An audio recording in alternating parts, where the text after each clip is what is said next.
Cześć!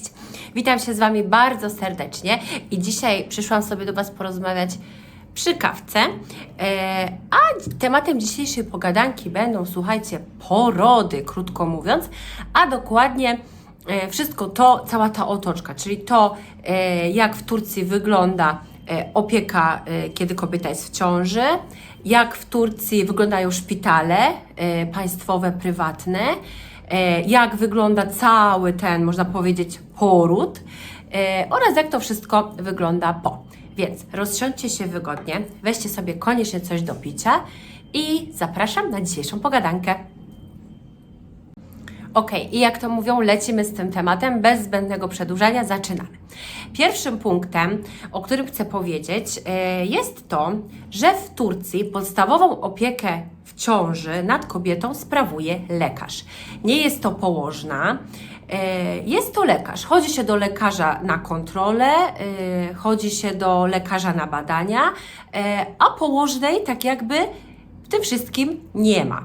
Położna jest gdzie, słuchajcie? Położna jest w szkole rodzenia, można powiedzieć, w takiej szkole, która funkcjonuje przy szpitalu.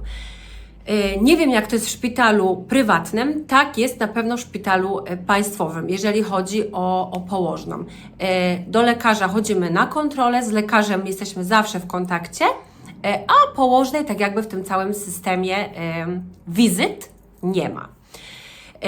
I może to się wydać troszeczkę dziwne, bo z tego co wiem, to w Polsce tak jakby główną pomocą w czasie ciąży, w czasie porodu również jest położna. W Turcji poród również, słuchajcie, odbiera lekarz.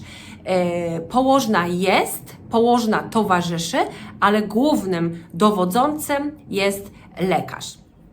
Czy jest to lekarz?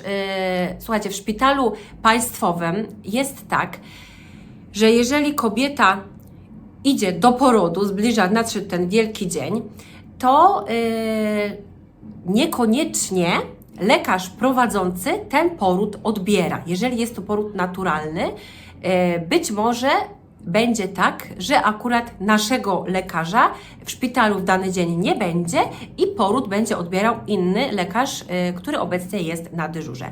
No i położna wtedy jest, ale położna tak jakby asystuje.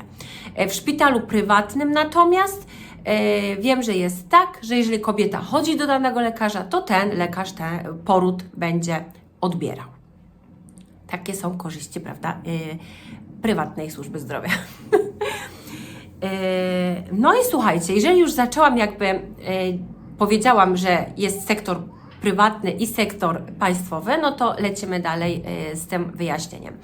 Sektor prywatny, prywatne szpitale są w Turcji bardzo, bardzo dobrze rozwinięte, zresztą tak samo jak szpitale państwowe. Ja osobiście, moje obydwa porody odbywały się w szpitalu państwowym, w szpitalu państwowym. Dlatego teraz, jeżeli będę Wam opowiadać o szpitalu prywatnym, to z tego, co wiem, co się dowiedziałam, co słyszałam od znajomych, od rodziny, a nie to, co przeżyłam na własnej skórze. To, co przeżyłam na własnej skórze, to było w szpitalu państwowym, ale o tym za chwilę. Więc słuchajcie, zaczynamy od szpitali prywatnych, od sektora prywatnego. Mam tutaj notateczki, żeby oczywiście o niczym nie zapomnieć. Więc tak. Szpitale prywatne, jeżeli chodzi, podkreślam, o porody, tutaj tylko o ciążę, o tę dziedzinę teraz będę się wypowiadać. Więc szpitale prywatne są, słuchajcie, jak takie hotele 5-gwiazdkowe, jeżeli chodzi o te porody właśnie. Sale są bardzo przestronne, bardzo nowocześnie urządzone. W każdej sali to jest tak zwana jedyneczka, czyli kobieta jest sama, nie ma żadnej tam innej akurat kobiety, która urodziła na tej samej sali. Kobieta jest sama. Na każdej sali, w każdej sali jest kanapa przeznaczona do tego, żeby osoba, która w danym momencie jest przy kobiecie z rodziny, może to być mama, może to być teściowa, może to być mąż, na tej kanapie, żeby mogła sobie odpocząć, położyć się, wyspać się. No i ta sala jest bardzo tak jak już powiedziałam, nowocześnie wyposażona, w najnowocześniejsze sprzęty, jest tak urządzona w bardzo przytulnym klimacie, no wiadomo, ze smakiem, jak to w takich prywatnych placówkach bywa. W takich szpitalach bardzo często jest możliwość urządzenia takiej, jakby można powiedzieć, takiego małego przyjęcia po porodzie, prawda? Kobieta po porodzie już przyjeżdża na salę, prawda? No i słuchajcie, tu się zaczyna cały pokaz, bo sala jest zazwyczaj bardzo przystrojona. Balony, misie, kokardki, kokardy, nie wiem co tam jeszcze, może być jakieś inne ozdoby. Drzwi wejściowe do tej sali są przystrojone jakimiś tam kokardami, jakimiś takimi gadżetami, na których widnieje imię nowonarodzonego dziecka, na przykład, nie wiem, jakiś tam Hoş geldin Mehmet Ali, czyli witaj Mehmet Ali, prawda? No i wszystko jest tak, można powiedzieć, dopięte na ostatni guzik. Ta sala jest super przystrojona. Jeżeli już wejdziemy do sali, to tam czekają na pewno jakieś, można powiedzieć, takie pamiątki związane z dniem narodzin dziecka. Mogą to być na przykład czekoladki, prawda? Mogą to być takie malutkie wody kolońskie dla każdego odwiedzającego. Każdy odwiedzający, który przyjdzie, dostanie właśnie w podarunku takie coś. Mogą to być jakieś magnesiki, mogą to być jakieś, nie wiem, co tam jeszcze jest. No jakieś teraz już tyle tego, słuchajcie, taki wybór, począwszy właśnie od magnesów, od wody kolońskiej, od czekoladek, od jakichś, nie wiem, książeczek, od jakichś takich, no nie wiem, wymyślnych gadżetów, na których jest oczywiście napisane imię nowonarodzonego dziecka, na którym jest napisana data jego urodzenia. I to wszystko właśnie dzieje się w szpitalach prywatnych. To jest organizowane albo na przykład mogą sobie rodzice sami to zorganizować, jakaś firma, nie wiem, z zewnątrz może to wszystko zrealizować, oni to przyniosą, albo może też być tak, że szpital ma już tam na przykład podpisaną umowę z jakąś tam organizacją i jeżeli rodzice chcą, no to oni mogą wtedy, szpital wtedy również zapewnia takie atrakcje. W takich prywatnych szpitalach, słuchajcie, bardzo popularne są również sesje zdjęciowe. Sesje zdjęciowe, jak wyglądają? Kobieta po porodzie, no tam dochodzi do siebie parę godzin i zaraz wystraja w jakieś super odświętne piżamki, może jakiś szlafrok, jakiś wianek na głowę, jakaś bardzo taka elegancka koszula, piżama, no wiecie. No i wtedy do sali jest zapraszany fotograf i ten fotograf upamiętnia na fotografiach dzień narodzin dziecka. Robi zdjęcia mamy z dzieckiem, całej rodzinie.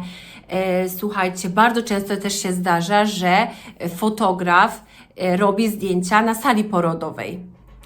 No, to sobie wyobraźcie, nie wiem, czy byście chcieli, czy nie. No ja jakoś chyba nie byłam do tego skłonna za bardzo, bo jednak prywatność przede wszystkim. No więc tak, słuchajcie, wyglądają w dużym skrócie te porody w szpitalach prywatnych, cała ta otoczka, cała ta oprawa.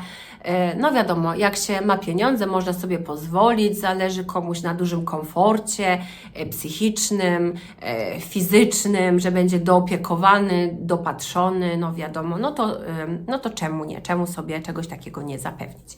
I słuchajcie, sprawdzałam ceny takich, można powiedzieć, pakietów porodowych w szpitalach i na dzień dzisiejszy ceny zaczynają się od 80 000 złotych, taki najbiedniejszy, można powiedzieć, pakiet, do 160 000 złotych, ale są też szpitale premium, to już jaki tam jest wypas, nie wiem, gdzie te ceny porodów, opieki nawet sięgają do kwoty 300 000 lirów. 300 000 lirów, no to będzie, słuchajcie, na złotówki gdzieś 30 000 złotych to nie, ale gdzieś koło 28 000 złotych. No więc nie wiem, warto? jeżeli ktoś sobie może pozwolić, no to warto. No i teraz słuchajcie, przejdę do sektora państwowego, bo tak jak już powiedziałam na początku, moje obydwa porody odbyły się w szpitalach państwowych. Jeden ze szpitali był w Sivasie, tam się urodził Devran, drugi ze szpitali był w Mersin, bo tutaj się urodził Jan. Ja też swoje obydwie ciąże prowadziłam w szpitalu właśnie państwowym, bo czasem jest, słuchajcie, tak, że na przykład kobieta, nie wiem, chodzi do lekarza podczas całej ciąży do szpitala państwowego, ale na poród decyduje się w szpitalu prywatnym. Ja tak nie chciałam. Ja, słuchajcie, chodziłam przez obydwie ciąże do lekarza w szpitalu państwowym i też moje obydwa porody były w szpitalach państwowych, w dwóch zupełnie różnych miastach, więc mogę powiedzieć, jak to wyglądało i tu, i tu. No i słuchajcie, moje obydwie panie ginekolog, obydwie panie lekarki były cudowne. Nie wiem, czy to ja akurat miałam takie szczęście, że to akurat mi się tak trafiło, ale i w jednym, i w drugim przypadku czułam się naprawdę zaopiekowana, doopiekowana, no kompletnie. Nie miałam żadnych wątpliwości, nigdy mi nie przyszło do głowy nawet, żeby, nie wiem, albo zmienić lekarza, albo przejść jednak do tego szpitala jakiegoś tam prywatnego. Nie. Szłam na wizytę, zawsze mogłam się zapytać o wszystko, jeżeli miałam takie jakiekolwiek wątpliwości. Miałam, słuchajcie, wykonywane wszystkie badania, oczywiście w ramach ubezpieczenia, prawda? Miałam wykonywane wszystkie badania. Badanie podwójne, potrójne tam na obecność tych różnych chorób genetycznych, prawda? Jakieś badanie połówkowe. Na każdej wizycie, słuchajcie, na każdej wizycie, nie wiem jak to jest w Polsce, ale chyba rzadziej, na każdej wizycie miałam wykonywane badanie USG. No i wiadomo, szłam na każdą wizytę taka zniecierpliwiona, że jejku, że zobaczę dziedziucha, co on tam robi, jak on się tam ma. Więc po każdej wizycie byłam naprawdę taka spokojna, uspokojona, że widziałam, że wszystko jest ok, wszystko jest w porządku, że serduszko bije, że dziecko się rozwija, ile waży, ile ma długości, wszystko wiedziałam po każdej wizycie. Na początku te wizyty były co miesiąc, prawda? Jednak już chyba w 8 miesiącu ciąży te wizyty zaczęły się częściej. No bo wiadomo, że już nie wiadomo, może być bliżej porodu, może dziecko, nie wiem, wcześniej się urodzić, może trzeba będzie poród, nie wiem, no wywoływać, wiadomo, różne mogą być przypadki.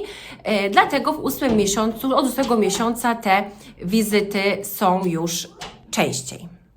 No i słuchajcie, musiałam zrobić małą przerwę, bo mi się tu jeden ze skrzatów dobijał, koniecznie chciał wejść. No, więc słuchajcie, od 8 miesiąca ciąży te wizyty były częstsze. Na każdej wizycie, tak jak już powiedziałam, badanie USG, na każdej wizycie badanie krwi.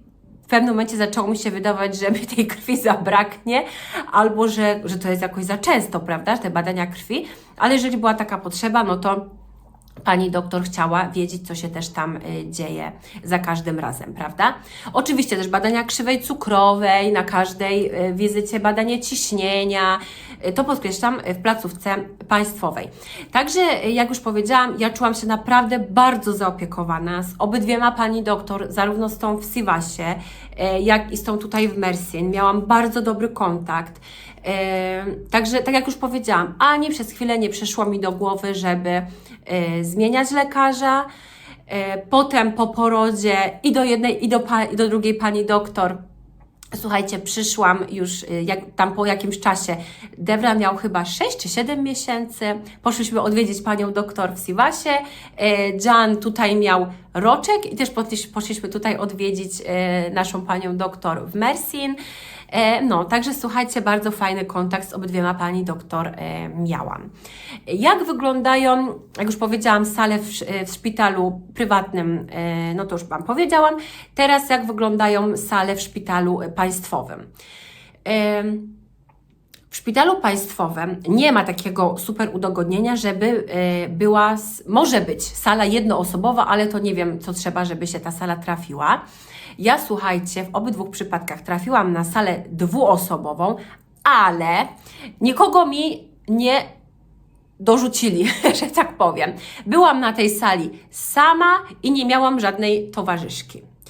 Więc można powiedzieć, że byłam tak jakby na sali jednoosobowej.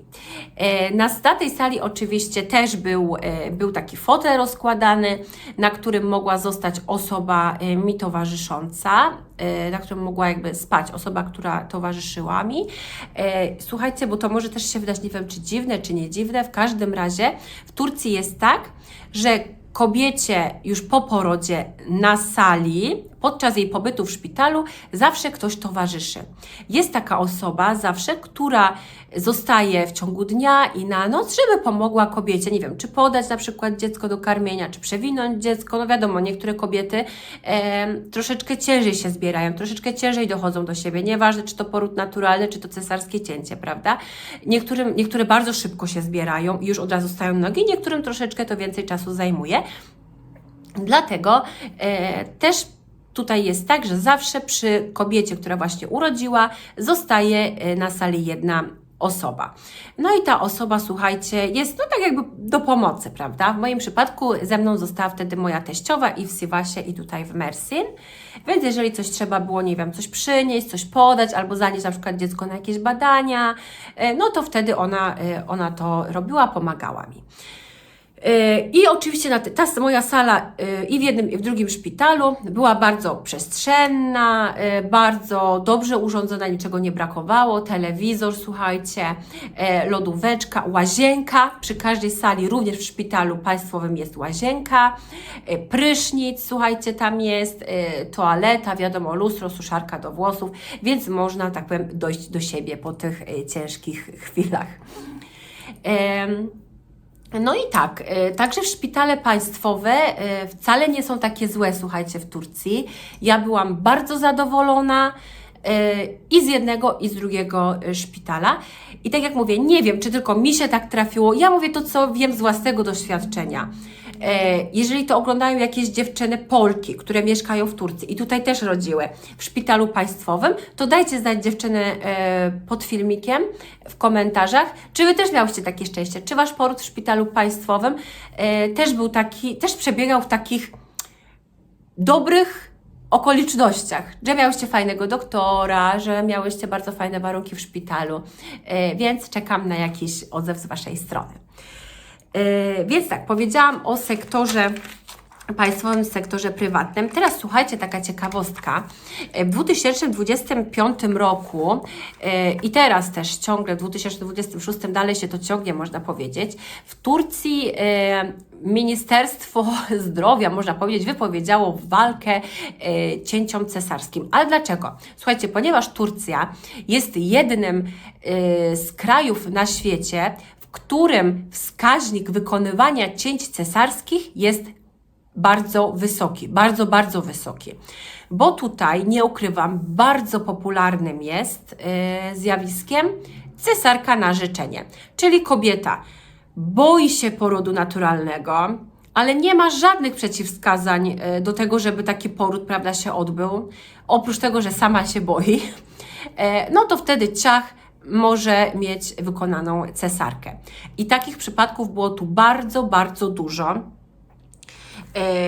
No i teraz rząd wprowadził restrykcje dotyczące właśnie przeprowadzania tych cięć cesarskich i lekarze tak jakby są bardziej kontrolowani pod tym względem. Bardziej jest sprawdzane, czy ta cesarka rzeczywiście jest potrzebna, będzie potrzebna, czy jest kompletnie niemożliwy poród naturalny. No i nie wiem, czy te porody naturalne się teraz zwiększyły. Pokażę to, nie wiem, z czasem może to jakoś wyjdzie. Kolejną taką ciekawostką, napiję się kawkiem. Kolejną ciekawostką dotyczącą porodów to jest to, że urlop macierzyński w 2026 roku, słuchajcie, w Turcji się wydłużył z 16 do 24 tygodni.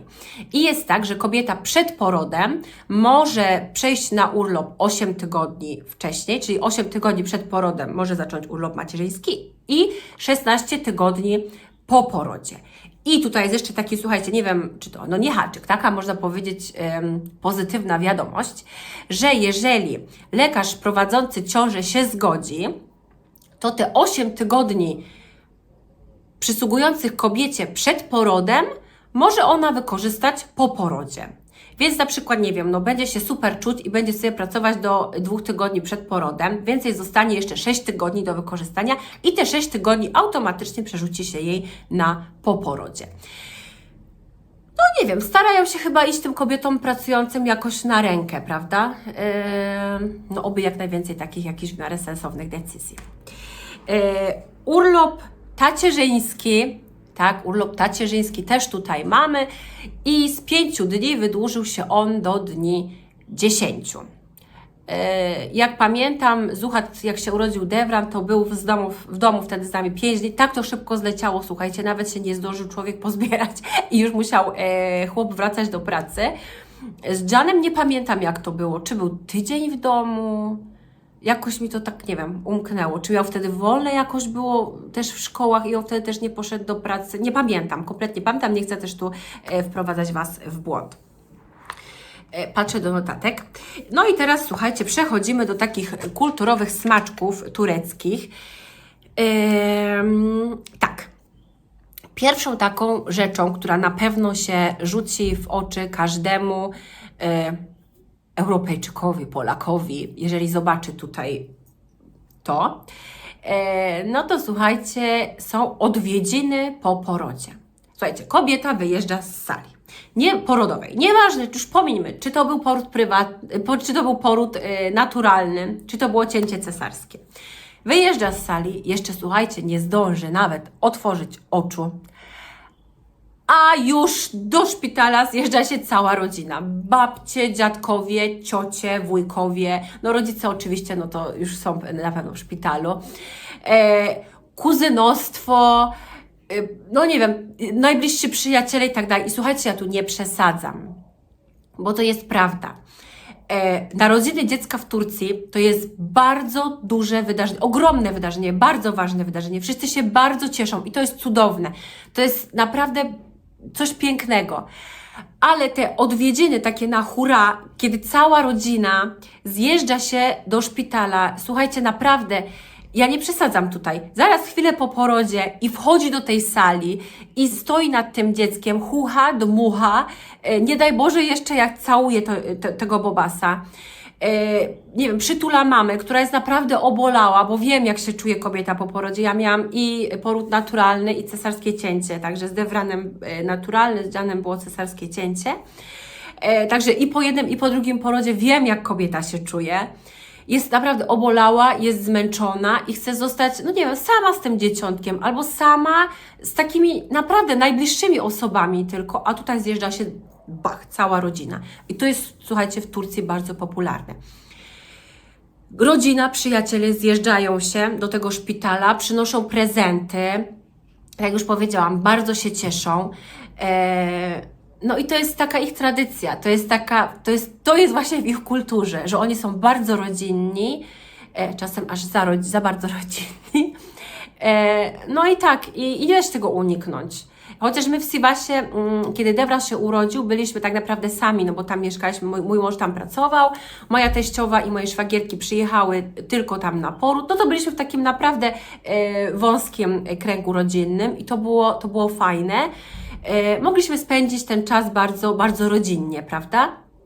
A tutaj z Janem przyszli do szpitala, jak się urodził i nasi znajomi, i rodzina, ale ja mam to szczęście, że mam naprawdę bardzo taką wyrozumiałą, nowoczesną rodzinę tutejszą turecką i przyjaciół i znajomych, gdzie akurat mnie nie zamęczyli tymi odwiedzinami, prawda? Do szpitala przyszło tam parę osób, przyszli tylko zobaczyli, jak się czujemy, zobaczyli małego i poszli. Nie było takiej nasiadówki, posiadówki, nie.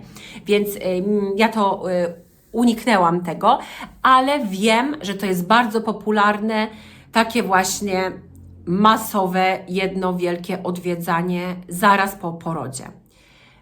no nie wiem, być może niektórym osobom się to podoba, nie wiem, moim widzom, do Was mówię. Może uważacie to za naprawdę coś fajnego. Ja osobiście uważam, że takie wielkie rodzinne cieszenie się, celebrowanie można by było odłożyć na nieco później, no chociaż na parę dni później.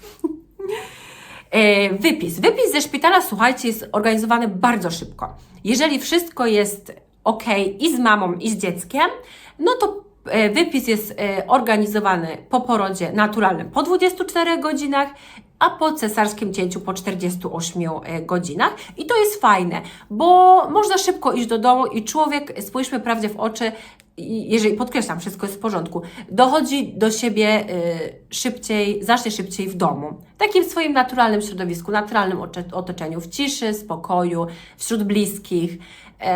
Także to akurat na plus. Kolejną taką rzeczą, można powiedzieć, no to słuchajcie, jest jedzenie, które się serwuje kobiecie po porodzie. Bardzo popularne są tutaj zupy. Jedna zupa to jest, słuchajcie, zupa kelle pacha. Jest to bardzo ciężka zupa, bardzo taka tłusta zupa. Zupa zgotowana jakby na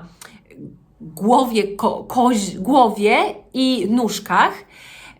Jest uważana za cenne źródło kolagenu. No kobieta, wiadomo, powinna dostać solidną dawkę witamin, solidną dawkę kolagenu, tak dalej, więc jest serwowana jej taka zupa kelle pacha. No nie mówię, że w szpitalu, nie, może sobie zamówić z zewnątrz, czy tam ktoś z rodziny zrobi, przyniesie.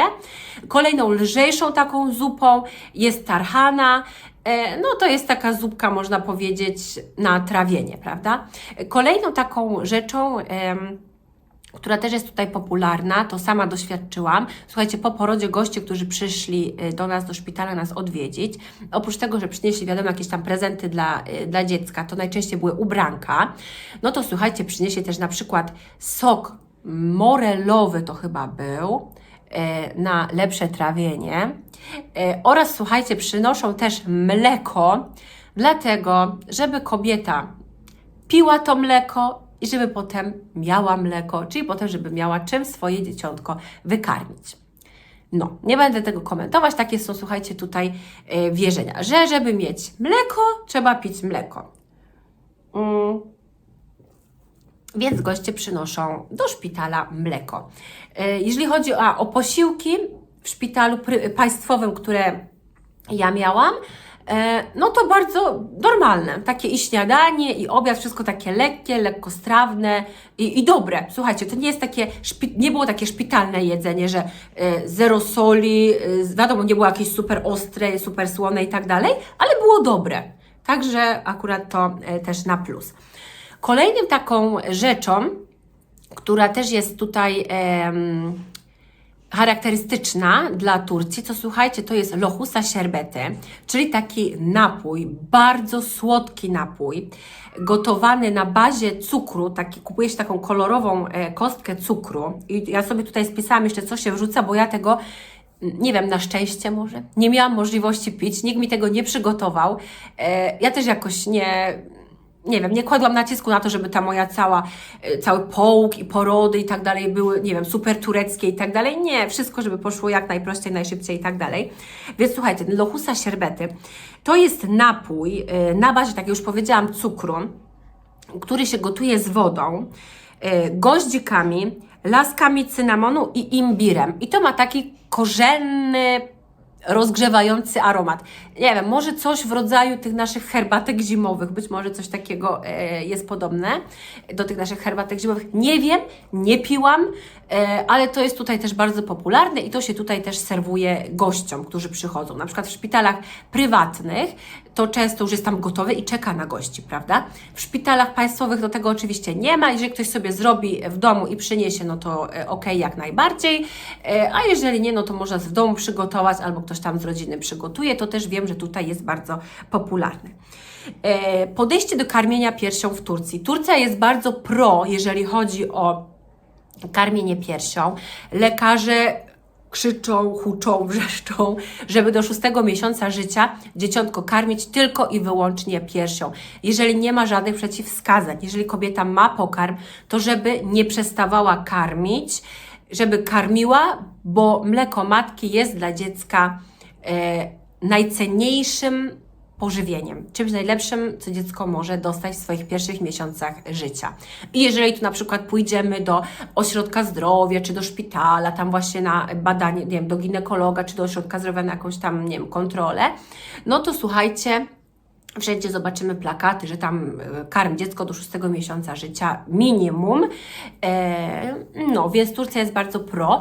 Jeżeli chodzi o karmienie piersią w miejscach publicznych, no to ja osobiście nie spotkałam się z tym, żeby kobieta gdzieś na zewnątrz karmiła piersią, czy w parku, czy nie wiem, gdzieś, no w jakiejś tam otwartej przestrzeni, ale w wielu miejscach typu centra handlowe, szpitale, ośrodki zdrowia, często też urzędy, są specjalne pokoiki, tak zwane bebek bakım odası, czyli pokoje do opieki nad dzieckiem, w którym oczywiście można przewinąć dziecko, można takiego dzidziusia uspokoić, jeżeli zaczyna płakać, bo jest w jakimś tam bardzo głośnym miejscu.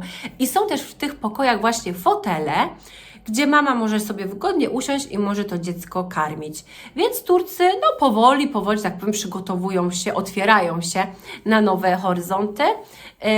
Być może kiedyś to się zmieni, to podejście do tego karmienia piersią w miejscach publicznych, typu, nie wiem, park czy gdzieś tam, no ale jak na razie nie. Nie wiem, jak to jest w kurortach turystycznych typu Antalya, być może tam już to się zdarza, że można gdzieś zobaczyć, że tam mama karmi piersią, no ale tutaj, gdzie my jesteśmy, no to nie spotkałam się z czymś takim. Chcę Wam jeszcze powiedzieć o czym? O tym, słuchajcie, że w czasie ciąży w Turcji, oprócz tego, że chodzi się oczywiście regularnie na badania do lekarza swojego ginekologa, już nie mówię, czy to w sektorze państwowym, czy to w sektorze prywatnym, ale jeżeli chodzi się do tego, oprócz tego, że chodzi się do swojego lekarza, to jeszcze jest się cały czas pod opieką pielęgniarki i lekarza rodzinnego w ośrodku zdrowia. To też jest bardzo fajne, według mnie, bo człowiek czuje się taki naprawdę zaopiekowany. Są tam różne, wiadomo, badania, pielęgniarka dzwoni, prawda, środowiskowa i pyta się, czy miałaś robione to i to badanie. Przypomina, że w tym miesiącu powinno być zrobione to i to badanie. Parę razy zdarzyło mi się, że zadzwoniła, powiedziała, chodź, no zobaczymy, jakie tam masz na przykład ciśnienie, albo posłuchamy, jak dziecku bije serduszko. Także to też jest fajne. No i idziemy wtedy do przychodni, tutaj bliziutko akurat mamy koło domu, no i sprawdza. Jesteśmy tak pod kontrolą, prawda? Też możemy swojego lekarza rodzinnego o coś zapytać, jeżeli przyjmujemy jakieś lekarstwa. Nie wiem, na przykład na nadciśnienie, czy tam jakieś natarczyce, co często się w ciąży zdarza, prawda, bo hormony szaleją, no to wtedy oprócz tego, że nasz lekarz, ginekolog nam te lekarstwa, prawda, może wypisać na każdej wizycie, no to lekarz rodzinny również nam te lekarstwa może wypisać.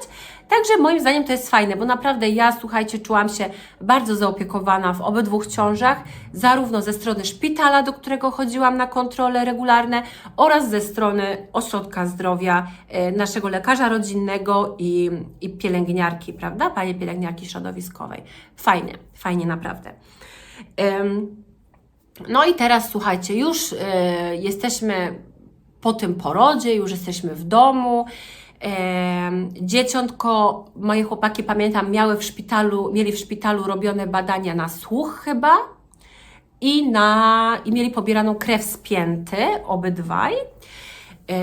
No i tam wyniki przychodzą, słuch, no to wiadomo od razu, no i badania te spięte tam przychodzą krwi spięty przychodzą tam po iluś dniach, no i potem, prawda, wracamy już do domu i po 4 chyba, czy po 5 dniach udajemy się, mamy taki jakby nakaz ze strony szpitala, żeby udać się z dzieckiem do pediatry, po to, żeby sprawdzić na przykład, że jeżeli była żółtaczka, czy ta żółtaczka znikła, czy na przykład, jeżeli była żółtaczka, czy na przykład się zwiększyła się i trzeba będzie może stosować jakieś naświetlania, czy wagę skontrolować, czy dzieciątko przybrało w ciągu tych paru dni, wzrost i tak dalej.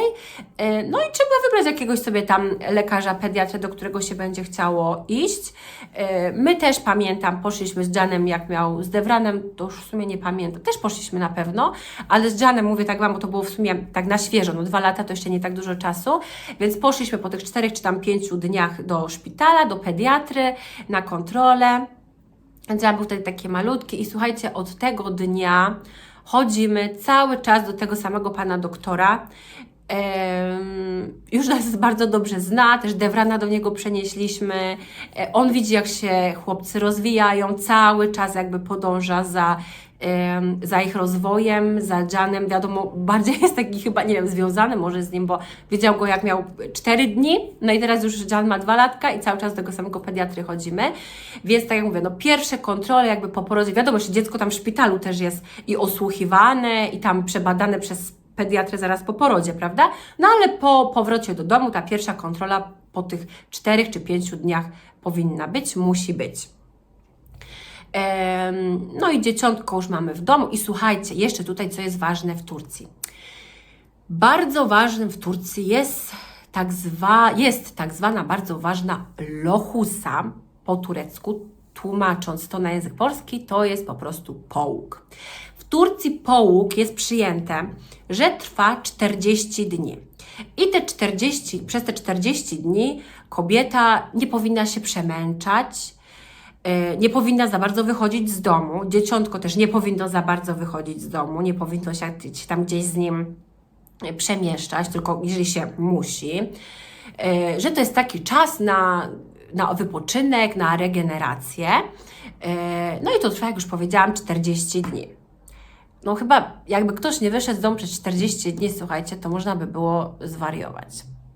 Ja pamiętam, że i z jednym, i z drugim chłopakiem, jak już się urodzili, to mieli chyba 2 tygodnie, czy chyba nawet nie, że wyszliśmy już tak, wiadomo, nie na jakiś długodystansowy spacer, ale na jakiś taki krótki spacer, żeby zaczerpnąć świeżego powietrza, żeby wyrwać się z tych 4 ścian.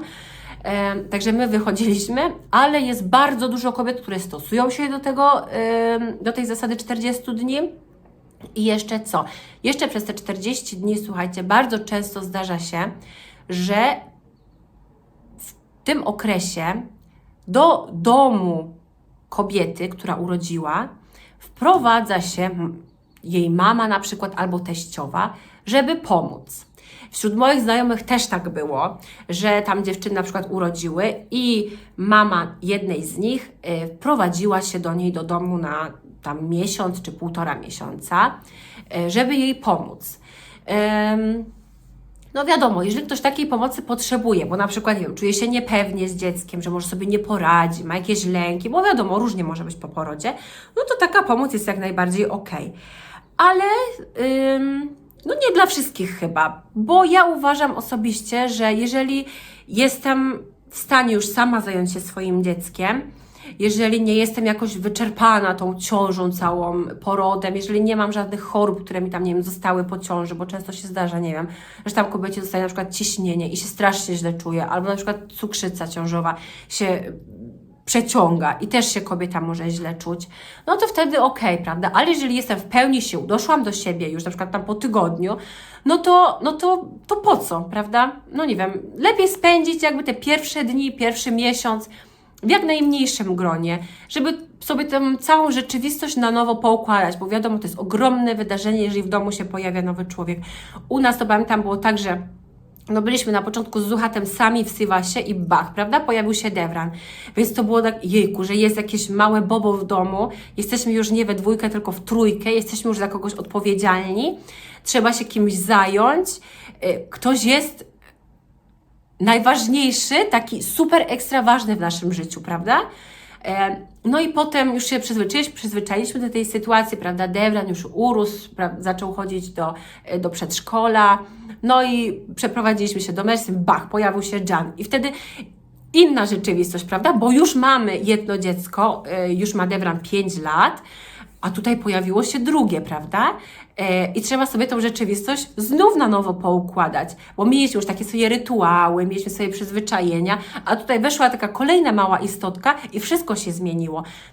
Nasz świat się znowu zmienił, a Dewrana świat jak się zmienił, to sobie możecie wyobrazić, jak przez 5 lat był jedynakiem, takim wychuchanym, wyniuchanym, jak to się mówi.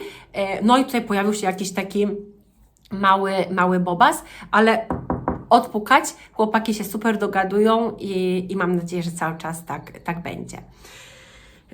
Czy coś tu jeszcze mam do powiedzenia, czy o czymś jeszcze zapomniałam? Więc sektor prywatny, sektor państwowy już Wam powiedziałam, jak to wyglądało w naszym przypadku też Wam powiedziałam. Opieka, że też jesteśmy zaopiekowani zarówno przez szpital, jak i przez ośrodek zdrowia. A no i właśnie ten ośrodek zdrowia to jest cały czas w sumie nad nami, tak czuwa, ma taką opiekę, bo teraz też na przykład, kiedy chłopcy już, no jeden ma 7, drugi 2 latka, cały czas na przykład dzwoni pani pielęgniarka do mnie i przypomina, że na przykład na 2 latka Jan będzie miał szczepienie na to i na to, prawda? Albo na przykład Devran na 7 lat będzie miał kontrolę, tam bilans na przykład 7-latka, wzrost, waga i tak dalej. Jeżeli na przykład mi jest potrzebne jakieś lekarstwo, na przykład z czego skończyły się witaminy, no to szybciutko umawiam się na wizytę i tutaj mam zaraz ośrodek zdrowia, można powiedzieć za płotem i sobie idę. Także podsumowując, opieka przedporodowa, porodowa i poporodowa w Turcji moim zdaniem, podkreślam moim zdaniem, jest na bardzo wysokim poziomie. Ja osobiście nie miałam sposobności jakby rodzić i prowadzić ciążę w szpitalu prywatnym, bo nie czułam takiej potrzeby. Mi wystarczył szpital państwowy, czułam się naprawdę super zaopiekowana, co było ogromną zasługą oczywiście jednej i drugiej pani doktor Tejsi Wasie i tutaj tej w Mersin. I według mnie naprawdę, jeżeli ktoś tutaj w Turcji, prawda, będzie prowadził ciążę i potem poród będzie się tutaj odbywał, nie ma się czego bać, bo tutaj wszystko jest naprawdę super. I tak jak powiedziałam wcześniej, nie wiem, czy tylko ja miałam takie szczęście, że trafiłam na takie super panie doktor i super szpitale, super obsługę. Nie wiem. Być może jest tak, że w innych miastach te szpitale są, nie wiem, okropne. Lekarze, nie wiem. Ale no tak jak mówię, ja miałam super szczęście i naprawdę jestem ogromnie wdzięczna każdej osobie, która w tym czasie pojawiła się na mojej drodze i pomogła mi przejść przez i jedną i drugą ciążę w bardzo taki fajny sposób. No, także słuchajcie, chyba powiedziałam już wszystko, co miałam powiedzieć. Notateczki tutaj mam. Jeszcze Wam pokażę, jaką dzisiaj mam zakładkę do zeszyciku. Dzisiaj to jest Mini Cooper. No tak to jest, jak się w domu ma, słuchajcie, 3 chłopów, że nie ma zakładek do książki, tylko są samochody. No, także chyba to by było na tyle. Dzisiaj mamy 1 maja. U nas też jest święto pracy, więc mamy wolne. Chłopaki się tam bawią za ścianą, zaraz pójdziemy gdzieś na zewnątrz albo pójdziemy do mojej teściowej w odwiedziny, no zobaczymy, jak się nam dzisiejszy dzień poukłada. Także dziękuję Wam bardzo za obejrzenie tego filmiku. Już tak myślę, że wszystko powiedziałam, ale chyba wszystko powiedziałam to, co chciałam powiedzieć. Jakbyście mieli jakieś pytania, no to koniecznie zadawajcie w komentarzach albo piszcie do mnie na Instagramie, jeżeli mnie znajdziecie. Adres, tam nazwę mojego Instagrama macie tutaj na YouTubie też. No, także dziękuję bardzo za to, że mnie wysłuchaliście. Tak sobie postanowiłam o tych porodach troszeczkę porozmawiać, powiedzieć trochę, co wiem z własnego doświadczenia. Mam nadzieję, że się Wam ta pogadanka podobała. Chcę Wam również ogromnie podziękować za to, że jesteście tutaj ze mną, że oglądacie moje filmiki, że lajkujecie, że subskrybujecie. Już mi tak malutko zostało do 1000, słuchajcie. Na 1000 będą fajerwerki, jakieś pytania i tak dalej, i tak dalej. To zobaczymy, jak będzie 1000, no to zobaczymy, co tam wymodzę. Także dziękuję ogromnie za każdą subskrypcję, za każdego lajka, za każdy komentarz. Mam nadzieję, że się Wam podobało. Jeżeli macie jakieś propozycje tematów, o których byście chcieli posłuchać ode mnie, no to koniecznie dawajcie znać. Postaram się coś tam nagrać, pogadać do Was. Trzymajcie się cieplutko. No i co? I do zobaczenia w następnej pogadance albo w następnym vlogu. Zobaczymy, jak to się mi wszystko ułoży. Życzę Wam miłego dnia i jeszcze raz dziękuję za wszystko. Trzymajcie się cieplutko. Pa, pa.